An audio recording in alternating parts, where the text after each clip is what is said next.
How to turn on or off vacation response in Yahoo Mail on computer.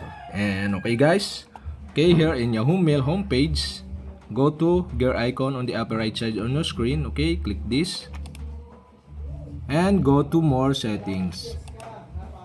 And more settings on left side, okay, go to vacation response.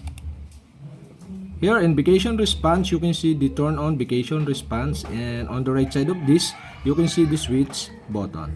And to turn on the vacation response, you'll have to do is switch on the switch button on the right side.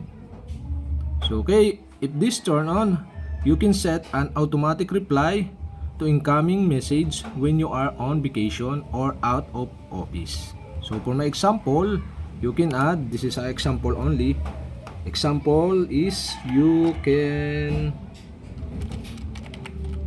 visit again later, and after that click save, or you can send a different response to a specific domain by clicking the square button on the left side of this and add another different response. So but for now I send this example only, and after that click save button to save, and that's it. Okay, you have successfully turned on the vacation response.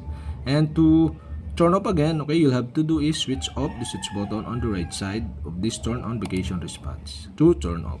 After that, go back to inbox button, click here to save, and that's it. Okay, you have successfully turned on or off vacation response in Yahoo Mail on computer.